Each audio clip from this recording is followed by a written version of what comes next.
ایک ایسا عنوان جو ہمارے اس معاشرے کی بہت زیادہ ضرورت ہے اور جس کے اندر ہم لوگ بہت زیادہ سستی کا مظاہرہ کرتے ہیں، بلکہ اللہ پاک ہم لوگوں کو معاف فرمائے۔ ہماری نسل لوگ، جدید تہذیب یافتہ لوگ، اپنے آپ کو کہلانے والے، وہ اس مزاج کے اور اس معیار کے مالک بن چکے ہیں۔ ان کی یہ سوچ ہوتی ہے کہ جب ماں باپ میں سے کوئی ایک 55-60 سال کی عمر کو پہنچ جائے یا 70-80 سال کی عمر کو پہنچ جائے تو پھر وہ شخص اس قابل نہیں رہتا کہ اس کو اپنے گھر کے اندر رکھا جائے، اب اس کا ادب احترام کیا جائے، اب اس کی خدمت کی جائے، بلکہ یورپین کنٹری کی طرح جیسے وہاں پر ہوتا ہے کہ جب ماں باپ میں سے کوئی ایک 60-70 سال کی عمر کو پہنچ جاتا ہے، جب بڑھاپے کو پہنچ جاتا ہے تو پھر ان کے لیے رہائش گاہ کا علیحدہ انتظام کیا جاتا ہے، ان کو علیحدہ ایک جگہ کے اوپر رکھا جاتا ہے۔ تو اسی طرح ان کا بھی یہی مزاج بن چکا ہے کہ جب ماں باپ میں سے کوئی ایک بوڑھا ہو جائے تو پھر وہ اس قابل نہیں ہے کہ اس کو اپنے گھر کے اندر رکھا جائے، اس کی خدمت کی جائے، اس کا کہنا مانا جائے۔ تو میں اس حوالے سے ہمارے اس معاشرے کے اندر جو والدین کے اوپر ظلم و ستم ہو رہے ہیں، والدین کے حقوق پر اور ان کی اہمیت پر چند باتیں آپ حضرات کی خدمت میں گوش گزار کروں گا۔ دعا فرمائیں الہ العالمین مجھے اور آپ کو ان باتوں کے اوپر عمل کی توفیق نصیب فرمائے، اور اللہ تعالیٰ اس ذکر خیر کے صدقے ہمارے گھروں کے اندر برکتوں کا اور ہماری آنے والی نسلوں کے حق میں ہدایت کا فیصلہ فرما دے۔ میرے دوستو، انسانی رشتہ ایک عجیب سا رشتہ ہے۔ اللہ پاک نے اس کو آپس کے اندر ایسا جوڑا ہوا ہے کہ اس سے انسان جدا نہیں ہو سکتا، اور اگر کوئی شخص اس سے جدا ہونے کی کوشش بھی کرے تب بھی اس سے جدا نہیں ہو سکتا۔ اور انسان تو ویسے بھی انس سے ہے، اور انس کا معنی محبت کرنا، انس کا معنی ایک دوسرے کے ساتھ پیار کرنا، پھر خاص کر اولاد کی والدین کے ساتھ محبت اور والدین کی اولاد کے ساتھ محبت، اس کا تو انسان تصور ہی نہیں کر سکتا۔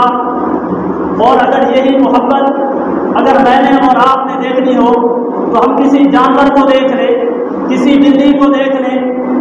کسی کتیا کو دیکھ لیں، کسی مرغی کو دیکھ لیں، کسی ہندی کو دیکھ لیں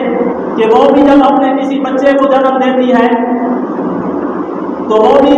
اپنے بچے کی تربیت کس انداز کے ساتھ کرتی ہے، پھر اپنے اس بچے کو پالتی کیسی ہے، پھر اپنے اس بچے کے لیے قربانیاں کس انداز کے ساتھ دیتی ہے، پھر وہ اپنے بچے کے ساتھ اپنی خوشی کا اظہار کس انداز کے ساتھ کرتی ہے۔ اس سے پتہ چلتا ہے کہ اللہ تعالیٰ نے اولاد کی محبت جو والدین کے سینے کے اندر جذب کر رکھی ہے، جو والدین کے دل کے اندر رکھ دی ہے، یہ صرف انسانوں تک اللہ پاک نے اس محبت کو محدود نہیں کیا، بلکہ یہی محبت اللہ نے جانوروں کے اندر بھی رکھ دی کہ جانور بھی اپنی اولاد کے ساتھ محبت کرتے ہیں، جانور بھی اپنی اولاد کے ساتھ پیار کرتے ہیں، اور پھر میں اور آپ تو پھر بھی انسان ہیں۔ تو میرے دوستو، دین اسلام نے اللہ تبارک و تعالیٰ نے حقوق کا جو ایک وسیع دائرہ بیان کیا ہے، یہ دو قسم پر ہے۔ پہلی قسم حقوق اللہ، دوسری قسم حقوق العباد۔ تو حقوق اللہ کیا مطلب؟ حقوق اللہ اللہ کے حق جو بندوں کے اوپر ہیں، جو بندوں کے لیے ذمہ داریاں ہیں، جو انسان نے اللہ کے حق ادا کرنے ہیں۔ حقوق اللہ کے اندر نماز ہے، حقوق اللہ کے اندر روزہ ہے، حقوق اللہ کے اندر حج ہے، حقوق اللہ کے اندر زکوٰۃ ہے، حقوق اللہ کے اندر کلمہ طیبہ کا پڑھنا ہے، حقوق اللہ کے اندر عبادات کی باقی ساری اقسام شامل ہیں۔ تو یہ ساری کی ساری قسمیں حقوق اللہ کے اندر حقوق اللہ کے تحت داخل اور شامل ہو جائیں گی۔ یعنی انسان اگر نماز پڑھے گا، زکوٰۃ ادا کرے گا، بیت اللہ کا حج ادا کرے گا، زکوٰۃ دے گا، باقی عبادات ذکر اذکار کرے گا، تو یہ ایسا شخص ہوگا جس نے حقوق اللہ ادا کر دیے، یعنی اللہ کے جتنے حق تھے یہ وہ شخص ہوگا جو اللہ کے حق کو ادا کرنے والا ہوگا۔ دوسری قسم فرمایا حقوق العباد۔ حقوق العباد کی آگے میں کئی قسمیں ہیں۔ حقوق العباد کے اندر والدین کے حقوق ہو گئے، حقوق العباد کے اندر بہن بھائیوں کے حقوق ہو گئے، حقوق العباد کے اندر رشتہ داروں کے حقوق ہو گئے، حقوق العباد کے اندر ہمسایوں کے حقوق ہو گئے، حقوق العباد کے اندر بیٹیوں کے حقوق ہو گئے، حقوق العباد کے اندر بیٹوں کے حقوق ہو گئے، حقوق العباد کے اندر غلاموں کے حقوق ہو گئے، حقوق العباد کے اندر اپنے ماتحتوں کے حقوق ہو گئے۔ یہ ساری کی ساری وہ چیزیں ہیں جو حقوق العباد کے تحت داخل اور شامل ہے، یہ ساری چیزیں وہ ہے، یعنی اگر کوئی شخص یہ سارے کام کر رہا ہے، ان ساروں کا حق ادا کر رہا ہے، تو یہ وہ شخص کہلائے گا جس نے حقوق العباد ادا کر دیے۔ تو میں نے آپ حضرات کے سامنے جو قرآن مجید کی آیت پڑھی، اس آیت کریمہ کے اندر بھی حقوق اللہ میں جو سب سے بڑا حق تھا اللہ نے اسی حق کا تذکرہ کیا، اور دوسرا حقوق العباد کے اندر بھی جو سب سے بڑا حق تھا، جو سب سے اہم حق تھا، اللہ نے اسی کا تذکرہ کیا۔ تو حقوق اللہ کے اندر سب سے بڑا حق یہ تھا کہ مخلوق کی یہ نشانی کسی اور کے آگے نہ جھکے۔ تو اللہ تعالیٰ نے قرآن کے اندر فرمایا وَقَضَىٰ رَبُّكَ أَلَّا تَعْبُدُوا إِلَّا إِيَّاهُ، میرا محبوب پیغمبر تیرا رب اپنا یہ فیصلہ سنا رہا ہے، تیرا رب اپنے فیصلے کا اعلان کرنا چاہتا ہے، اللہ تعبدوا الا إِيَّاهُ، کہ میری عبادت کرو، میرے ساتھ عبادت کے اندر کسی کو شریک نہ کرو، میرے علاوہ مخلوق کی پیشانی کسی دوسرے کے آگے نہ جھکے، مخلوق کی یہ زمین کسی اور کے در کے اوپر نہ جائے، صرف اپنے رب کے آگے جھکو، اپنے رب کی عبادت کرو، اللہ تعبدوا الا إِيَّاهُ، صرف میری ہی عبادت کرو، میرے علاوہ کوئی اس لائق نہیں ہے کہ کسی کی عبادت کی جائے۔ میرے دوستو، اب اللہ اپنا فیصلہ سنا رہے ہیں، اللہ تعبدوا الا إِيَّاهُ، اے میرا محبوب پیغمبر آپ اپنی امت کو کہہ دیجئے، میری خلقت کو کہہ دیجئے کہ تمہارا رب اپنے فیصلے کا اعلان کرنا چاہتا ہے، اللہ تعبدوا الا إِيَّاهُ، اے میری امت کے لوگوں، تمہارے رب کا فیصلہ یہ ہے کہ اللہ کے سوا کسی کی عبادت نہ کی جائے۔ اب جو شخص اللہ کے علاوہ کسی کی عبادت کرے گا، اللہ کے علاوہ کسی اور کے در کے اوپر اپنے ماتھے کو ٹیکے گا، تو وہ شخص ایسا ہوگا جس نے حقوق اللہ ادا نہیں کیے، یعنی وہ ایسا شخص ہوگا جو اللہ کے فیصلے کا انکار کرنا چاہتا ہے، جو اللہ کے فیصلے کی تردید کرنا چاہتا ہے۔ اور جو شخص اللہ کے فیصلے کا انکار کر دے، اللہ کے فیصلے کو نہ مانے، اللہ کی بات کو نہ مانے، اللہ کے اعلان کو نہ مانے، تو ایسا شخص پھر دین اسلام سے نکل جاتا ہے، ایسا شخص پھر کفر کے اندر داخل ہو جاتا ہے،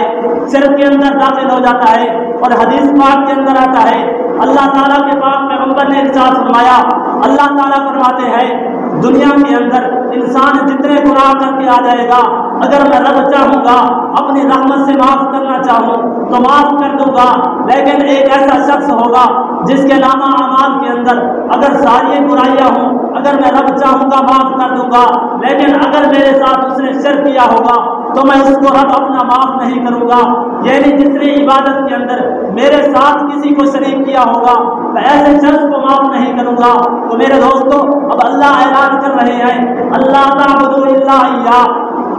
کہ میرے ساتھ کسی کو شریک نہ ٹھہراؤ، میرے ساتھ کسی کو عبادت کے اندر لائق نہ کرو،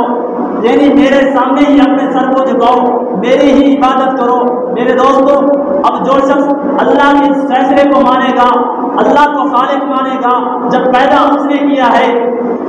تو حق اسی کا ہے کہ عبادت اسی کی جائے، جب رازق وہ ہے، رزق وہی دیتا ہے، تو جس کا کھائیے اسی کا پھر گائیے۔ میرے دوستو، جب ہم اللہ کو سب کچھ مان لیں گے، جب ہم اللہ کو خالق مان رہے ہیں، جب ہم اللہ کو رازق مان رہے ہیں، اللہ کو مالک مان رہے ہیں، اللہ کے ہر فیصلے کو مان رہے ہیں، اللہ کو بادشاہ مان رہے ہیں، تو میرے اور آپ کے ذمے میں یہی ہے، حق اسی اللہ کا بنتا ہے کہ جس اللہ نے ہمیں پیدا کیا، جس اللہ نے ہمیں رزق دیا، اسی کا حق ہے کہ اللہ تعبدوا الا إِيَّاهُ، ہم اسی رب کی عبادت کریں، اللہ کے سوا کسی اور کی عبادت نہ کی جائے۔ میرے دوستو،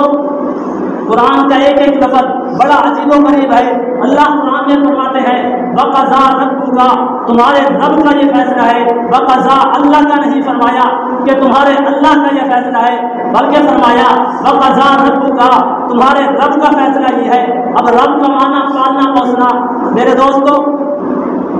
رب کا معنی پالنا پوسنا، یعنی کسی چیز کو آہستہ آہستہ